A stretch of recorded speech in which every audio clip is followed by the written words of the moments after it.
ఎంత నల్లగా ఉన్న పూజా సామాన్లు అయినా సరే, లేదా ఇంట్లో ఉన్న రాగి బిందులు, ఎత్తడి బిందులు అలాంటివైనా సరే, జస్ట్ ఒక్క స్పూన్ పౌడర్తో మనం ఈజీగా క్లీన్ చేసుకోవచ్చండి.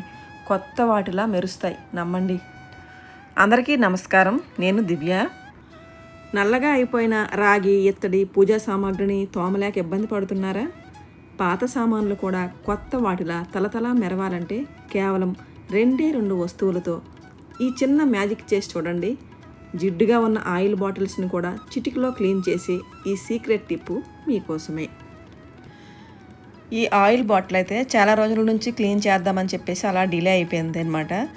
చాలా జిడ్డు పట్టేసింది, నాకు పట్టుకోవడానికి కూడా కొంచెం ఇబ్బందిగా ఉంది. అందుకని ఇది కూడా ఈ పౌడర్తో జస్ట్ అలా ఒక స్క్రబ్ డిప్ చేసి క్లీన్ చేశానండి. చక్కగా జిడ్డు వదిలేసింది. నా కళ్ళని నేనే నమ్మలేకపోయాను, అసలు అంత బాగా క్లీన్ అయ్యాయి. తోమి కడిగిన తర్వాత మీరే చూస్తారు కదా ఎంత చక్కగా మెరుస్తుందో, మళ్ళీ కొత్త దానిలా తయారైందనమాట.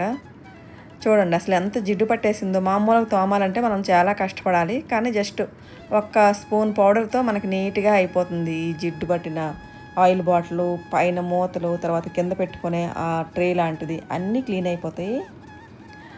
ఇక్కడ ఈ రాగి చెంపు చూసారా, జస్ట్ నేనైతే దీనికి స్క్రబ్ కూడా ఉపయోగించలేదు. జస్ట్ చేతిని అలా ముంచి అలా చేతితో అలా అనేసారు అనమాట. అంటే ఇంకా నీట్గా అయిపోయింది. మనం అసలు పూజా సామాన్ల క్లీనింగ్కి అయితే బెస్ట్ అండి ఇది. ఈ ఇత్తడి గిన్నె చూసారా అసలు ఎంత నీట్గా అయిపోయిందో, కొత్త దానిలాగా. చూడండి, మనం ఎక్కువ కష్టపడవసరం లేదు. చేతులు అరిగిపోయేలా, జబ్బలు పడిపోయేలా తోమ అవసరం లేదు. చాలామంది ముందే ఆ పౌడర్ చెప్పేవచ్చు కదా, డైరెక్ట్గా ఇంత సోది ఎందుకు అని అంటారు. ఎందుకంటే నేను ఇంతకు ముందు కూడా ఒక క్లీనింగ్ లిక్విడ్ చేస్తే అలాగే అన్నారు. కానీ మీకు ఇలా చూపిస్తే కదండి ప్రూఫ్లా ఉంటుంది, అందుకని నేను చూపిస్తున్నాను అనమాట. ఆ వెండి చూడండి, జస్ట్ కొంచెం అలా ముంచి అలా అన్నాను, అలా తోమాను అనమాట. తోమిన వెంటనే ఎంత నీట్గా అయిపోయిందో చూడండి, ఎంత బాగా మెరుస్తుందో. ఇలా మీకు చూపించడానికి కారణం ఏంటంటే, మీకు లైవ్లో చూపిస్తే బాగుంటుందని చెప్పేసి. తోమేసిన తర్వాత ఇంకా మనము నీట్గా ఒక పొడి బట్టతో కనుక తుడుచుకుంటే మళ్ళీ నల్లగా అవ్వండి అంత త్వరగా. ఈ పౌడర్కి ఉన్న మ్యాజిక్ ఏంటంటే అసలు మనకి త్వరగా నల్లబడదనమాట.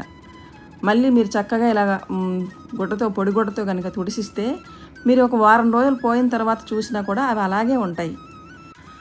ఇక వెండి సామాన్లు, పెద్ద పెద్ద పూజా సామాన్లు చక్కగా తుడిసేసి, పొడి బట్టతో తుడిసేసి మనము కవర్లో ప్యాక్ చేసి పెట్టిస్తే కనుక మళ్ళీ మీరు వాడినంత వరకు అవి అలాగే ఉంటాయండి. అంత మంచి మ్యాజికల్ పౌడర్ అనమాట ఇది. ఇప్పుడు ఆ మ్యాజికల్ క్లీనింగ్ పౌడర్ గురించి తెలుసుకుందాం రండి.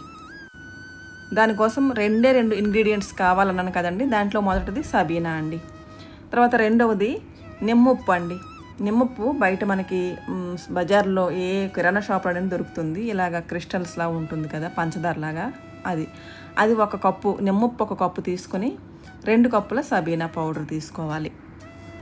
తీసుకొని మెత్తగా 2 కలిసేటట్టు మిక్సీ చేసుకోవాలి. మిక్సీ చేసుకుంటే మనకి మ్యాజికల్ పౌడర్ రెడీ అయిపోయిందండి. ఈ పౌడర్ని మనము ఒక గాలి చొరబడని డబ్బాలో కనుక వేసుకుంటే మనకి ఎన్ని రోజులైనా పాడవకుండా చక్కగా ఉంటుంది. నేను ఇంతకుముందు చేశాను, వాడాను, ఆ రిజల్ట్ బాగుంది కాబట్టే మీతో షేర్ చేసుకుంటున్నాను. తర్వాత పౌడర్ని వాడేటప్పుడు 1 స్పూన్ పౌడర్ని తీసుకొని దాంట్లో కొంచెం వాటర్ వేసి ఒక పేస్ట్లా తయారు చేసుకోవాలి.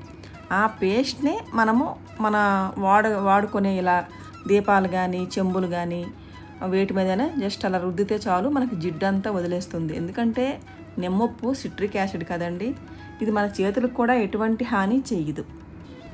చూశారుగా, ఎంతటి జిడ్డు పట్టిన ఆయిల్ బాటిల్స్ అయినా, నల్లబడిన పూజా సామాగ్రి అయినా ఎంత ఈజీగా క్లీన్ అయిపోయాయో. మీరు కూడా ఇంట్లో తప్పకుండా ట్రై చేసి చూడండి. ఈ టిప్ మీకు నచ్చినట్లయితే వీడియోని లైక్ చేయండి. కేవలం సబీనా, నిమ్మప్పుతో మీ పనులను ఎంత సులభం చేసుకోవచ్చని మీకు ముందే తెలిస్తే కామెంట్ సెక్షన్లో చెప్పండి. ఇలాంటి మరెన్నో ఇంట్రెస్టింగ్ వీడియోలతో మళ్ళీ కలుద్దాం. అంతవరకు సెలవు.